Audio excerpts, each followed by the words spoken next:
This is Caken, so I'm going to be explaining my project called Exploration of the Artificial Intelligence Method on Computer Interactions. So my name is Caken. My supervisor is Professor Kochi Kyung, and my co-supervisor is Professor Melissa.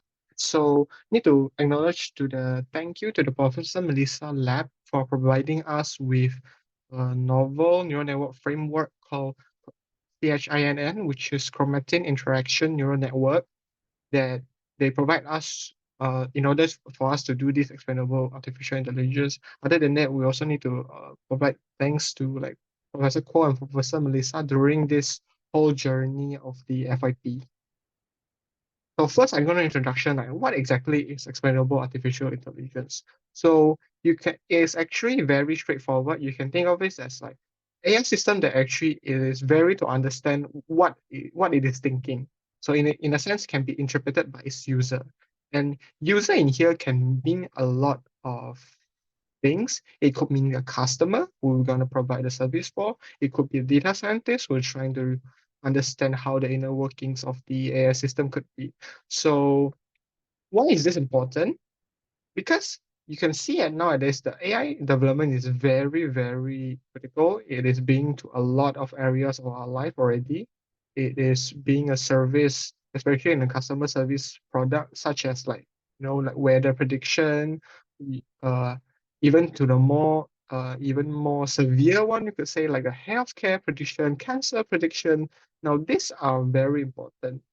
But what we are going to specifically be studying today is genome, which is chromatin interactions.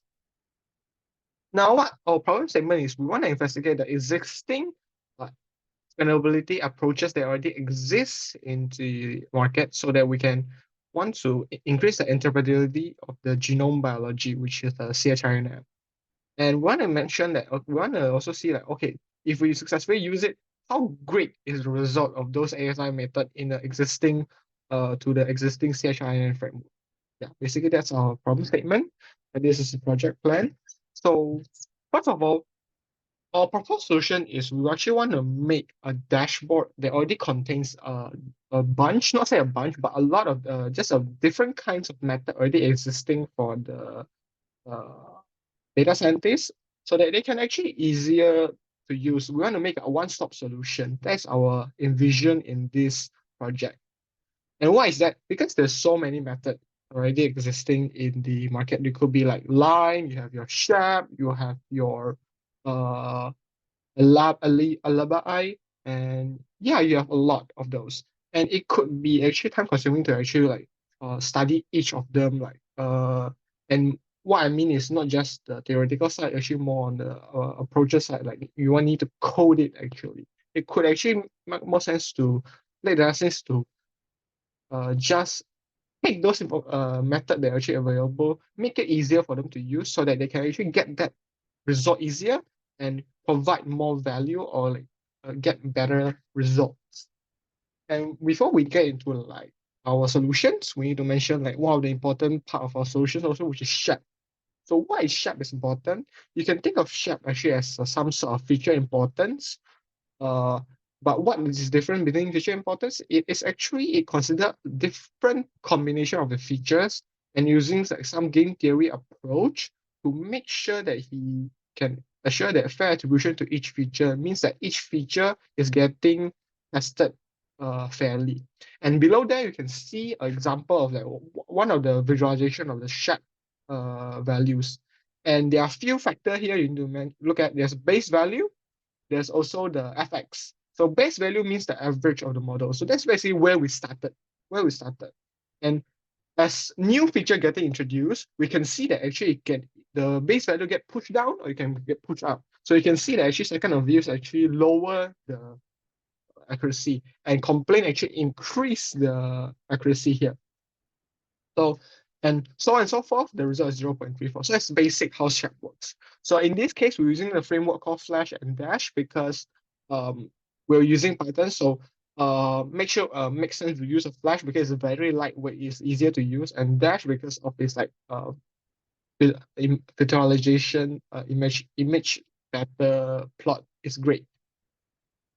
And What our solution includes is feature importance, which is the most important tab that can include like average from shape, so user can get insight on like how which feature is actually more important in the dashboard. And second is classification side, which is like your model own statistic based on the data you give. So like F1 score, ROC, PRUC, this kind of thing. And also we have one thing which is very unique, which is the individual predictions, which it will give you, there's a plot that we see before, it will give you that so that we can know that, okay, for this data, we can say that, oh, each feature actually attributes to that. And this is how the feature important looks like. So you can see pick one start, pick two start. So this is basically how the model will work, the dashboard will work instead. And we also have the classification start, which we mentioned before, which is just a dashboard, including like your model performance based on the data you've given. And we also have the introduction prediction, which more visualized on like, okay, it's go up, going down, go up, going down, go up, going down, so that user can better understand that. So in conclusion, we actually provide the one-stop solution for collaborate multiple XI framework, but there's a few caveats here because during the feedback showcase for Professor Melissa, he's an expert on that, actually facing that unique feature and distant concern in the geom data, which means that existing XLI method actually not really working that great for the data scientists because they can already calculate that, signaling that we actually might need a new kind of framework, or maybe we need to have a new kind of solutions here. And for the future step, we want to include like pre-processing technique. Maybe we need to change the data a bit. We also want to implement a better method. And other than that, we want to give the customer XI approaches. So for example, for small chain, we actually want to use the multi-sequences, and maybe we want to consider the sequence between the peak. Yeah, that will be all. Thank you.